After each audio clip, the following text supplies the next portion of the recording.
Привіт, шанувальники смачної та красивої випічки! Я сьогодні мало що не розлучилася із чоловіком. Він з таким докором подивився на мене і сказав: «У кожного твого пляцка є така чудова фотосесія, а у мене ще не було чомусь жодної». І я вам скажу по секрету. Чоловіки інколи такими наївними бувають. Ну, де він, а де українські пляцки? Я порадила йому видихнути і не нервуватися, адже я люблю те, що роблю. І його теж люблю. Я йому теж фотосесію влаштую. Колись, мабуть. А сьогодні у мене на фотосесії був справжнісінький красунчик-пляцок – букет півоній. 2 ніжненькі та соковиті двокольорові бісквіти, 2 не менш ніжні шоколадні медові коржі, а між ними мега крутий як за смаком, так і за кольором гарячий сирний крем. Це якась райська насолода, чесне слово. Отже, розпочнемо з приготування шоколадних медових коржів. Для цього нам буде потрібен товстостінний банячок. Сполучіть у ньому 100 г цукру, 125 г молока, 50 г масла, 30 г олії, 35 г какао, 1 яйце та 75 г меду. Переставте банячок на плиту. На вогні нижче середнього, постійно помішуючи, нагрівайте усе разом. Масло, мед та цукор мають повністю розчинитися. Маса має стати однорідною. Але при цьому ви не повинні довести її до кипіння. Температура маси не повинна піднятися вище 60 градусів Цельсія. Для подальшої роботи зніміть банячок з вогню. Всипте 1 чайну ложку, за вагою це 5 грамів, соди і ретельно перемішайте. Маса відразу почне пінитися. Це сода починає працювати. Поступово всипте 275 грамів борошна. Короткочасно перемішайте тісто лопаткою лише до об'єднання. Не потрібно тут нічого замішувати міксером, щоб у тісті не розвивалася зайва клейковина. Подивіться, яка має бути консистенція тіста, рідкувата і навіть злегка текуча. Не потрібно підмішувати зайве борошно. Тісто в процесі охолодження і так саме по собі стане тугішим уже за декілька хвилин. Але чекати, поки воно вистигне і стане тугішим, ні в якому разі не потрібно, бо з ним легко працювати лише тоді, коли воно ще тепле. Тому форму слід підготувати заздалегідь. Нам буде потрібна форма розміром 28 на 36 см. Застеліть її якісним пергаментом. Перекладіть лопаткою тісто у форму. Ще раз гляньте на правильну консистенцію тіста. Вона практично текуча. Розрівняйте тісто у формі, стараючись, щоб його товщина усюди була більш-менш однаковою. Щоб тісто не липнуло до рук, пальці можна злегка змастити олією чи припорошити борошном. Усе. Відправляйте форму з тістом у попередньо розігріту до 180 градусів Цельсія духовку. Печіть на середньому рівні в режимі верх-низ без конвекції приблизно 9 хвилин до готовності. А ось і готовий корж. Не перепечіть його. Він в процесі охолодження і так стане дещо сухішим і твердішим. Готовність коржа, як завжди, перевіряємо дерев'яною шпажкою, проштрикнувши корж в центрі. Шпажка має вийти з коржа сухою та чистою. Подивіться, яким має бути готовий корж. При натисканні пальцем він злегка пружинить, м'якенький та ніжний.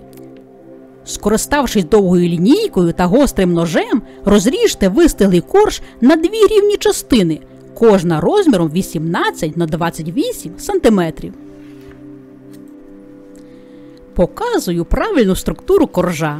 Він рівномірно пухкий, м'якенький і злегка пружинить. Загорніть його у харчову плівку на той час, поки будемо готувати дуже цікавий двокольоровий корж, який складається із 2 видів тіста. Отже, заздалегідь підготуйте форму розміром 28 на 36 см. Застеліть її якісним пергаментом. Тут важливо нічим не змащувати і не застеляти бортики форми, адже тісто буде бісквітне, і воно повинне добре чіпатися сухих бортиків форми в процесі наростання.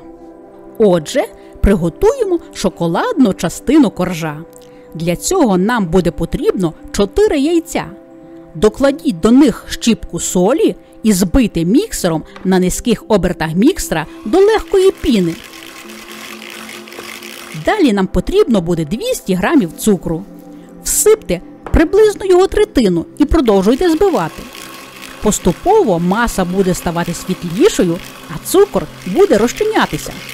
Приблизно через 2 хвилини, коли перша порція цукру розчиниться, всипте другу порцію і збивайте ще приблизно 2 хвилини. Далі третю порцію. Продовжуйте збивати до повного розчинення цукру. Починайте збивати на низьких обертах міксера, а завершіть на високих. Маса має збільшитись в об'ємі у 3 рази, стати світлою та пишною. Щоб перевірити, чи ви достатньо збили яєчну масу, спробуйте вінчиком швидко написати 8. Коли ви завершуєте її писати масою, початок 8 ще не має розпливтись. Підготуйте суху суміш. Для цього у ситі сполучіть 125 грамів борошна, 35 грамів какао та 1 чайну ложку, це 5 грамів, розпушувача. Просійте усе в широкий посуд, щоб розбити грудочки борошна і какао та наситити суміш повітрям. Тепер ретельно перемішайте усе до однорідності, щоб розпушувач рівномірно розійшовся у борошні. У 3-4 прийоми всипте суху суміш у яєчну. Після кожного додавання ретельно, але обережно, круговими рухами знизу вгору перемішуйте тісто. Тут важливо врахувати відразу 2 нюанси. Перший – перемішувати потрібно ретельно, щоб не залишилося непромішаних ділянок. Але і другий – при цьому не можна перемішувати довго, щоб у тісті не розвинулась зайва клейковина. Тому усе вимішуємо акуратно вручну, ніяких міксерів. Далі влийте 25 грамів олії без запаху і вмішайте її у тісто. І наприкінці вмішайте 45 мл, це 3 столові ложки, кип'ятку.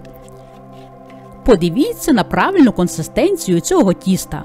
Воно досить легко лиється. Завдяки доданій олії та кип'ятку бісквіт буде дуже соковитим та ніжним і не потребуватиме додаткового просочування. Відкладіть це тісто на декілька хвилин і дуже швидко починайте готувати білкове макове тісто. Для цього нам буде потрібно 4 білки, які заздалегідь потрібно було відділити від жовтків. Жовтки не пропадуть, вони підуть у крем. На низьких обертах міксера збийте білки до ніжної пивної піни. У 3 прийоми введіть 125 грамів цукру. Добре збивайте після кожного додавання. Наприкінці увесь цукор має розчинитись, а піна має стати стійкою.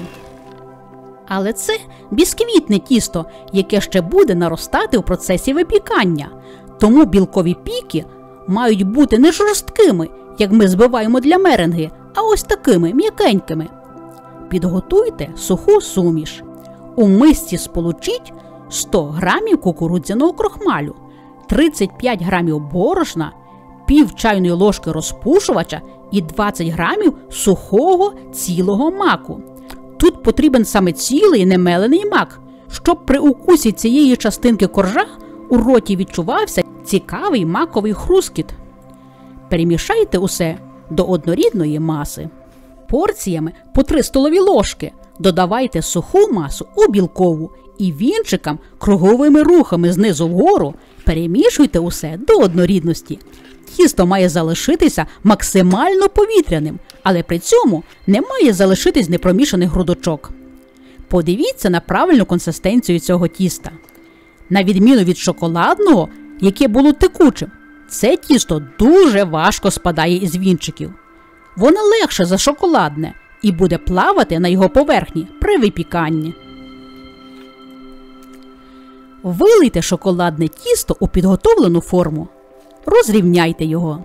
Слідкуйте, щоб товщина тіста усюди була приблизно однаковою.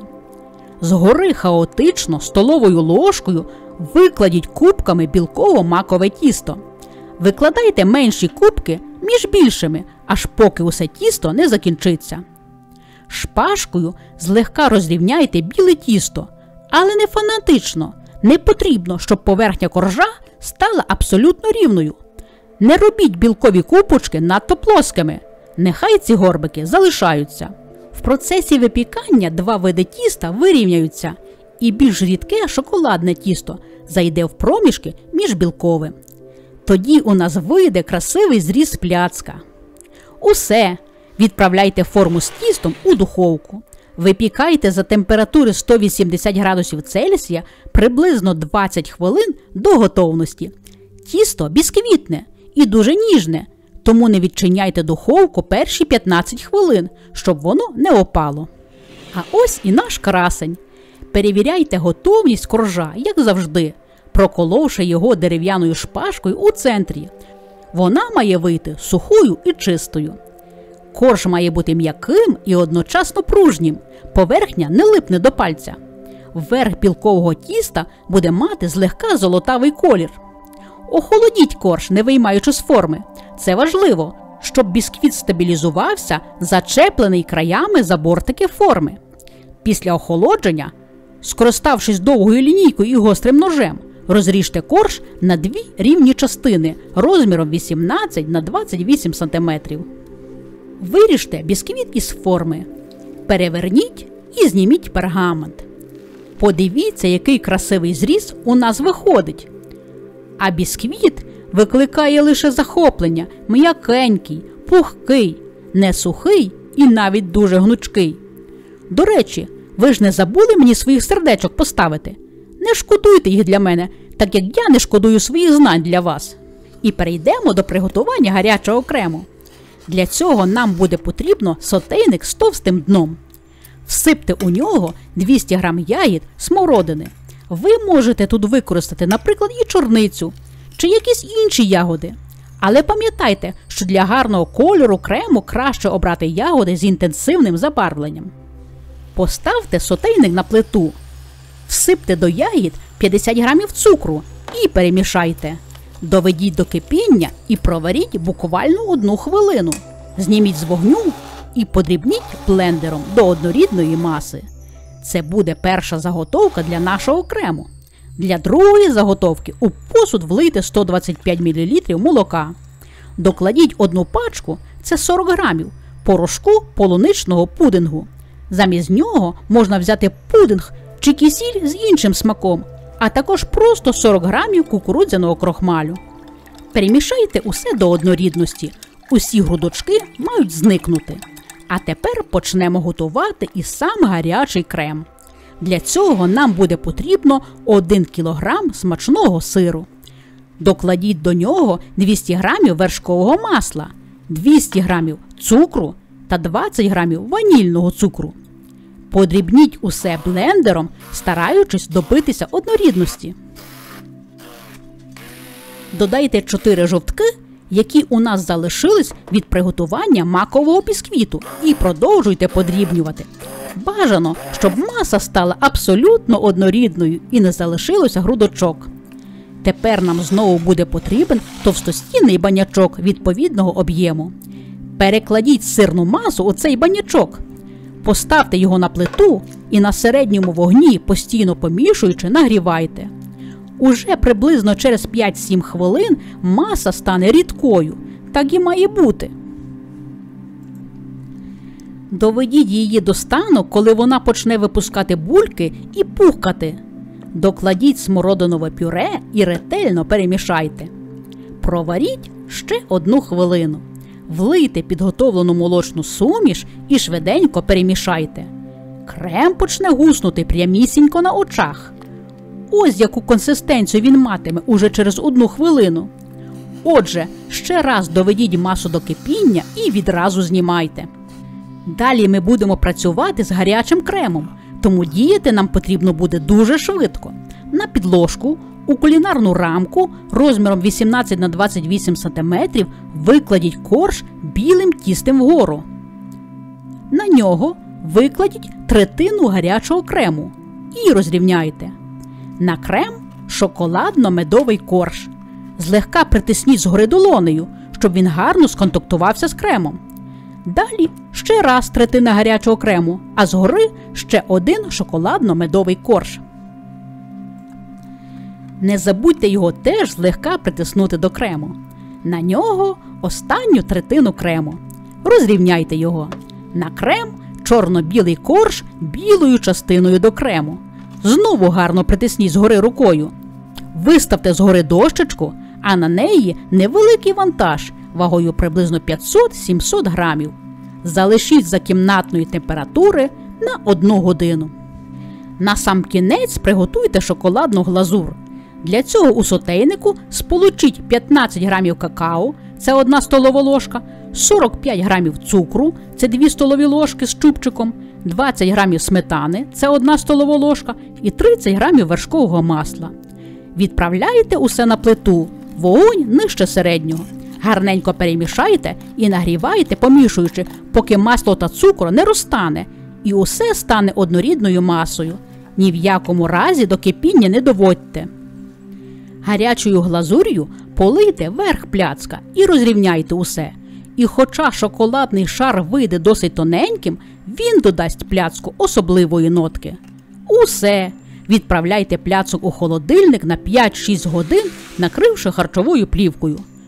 Ось і наш красень Гулівер. Вага пляцка солідна – 3 кг і 300 грамів. Висота – 9 см. Пляцок виходить дуже м'якеньким, абсолютно легко і без зусиль нарізається як смужками, так і акуратними шматочками. Подивіться, яку красу ми отримаємо всередині. А що вже за смакота, словами не передати. Друзі, а зараз хочу щиро подякувати моїм новим спонсорам. Це Таня Солотва, яка вирішила щомісяця пригощати мене гідною чашкою кави. Людмила Шевчук, яка щомісяця спонсоруватиме мене на 2 ковточки кави. І Людмила Гаврилюк, яка поновила своє спонсорство і щомісяця підтримуватиме мене 2 ковточками кави.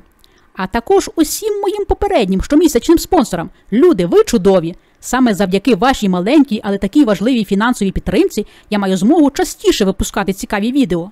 І усім вам, мої найкращі глядачі, які так щиро ставлять свої сердечка і залишають гарні коментарі. Готуйте і смакуйте, і нехай усе у вас гарно вдається.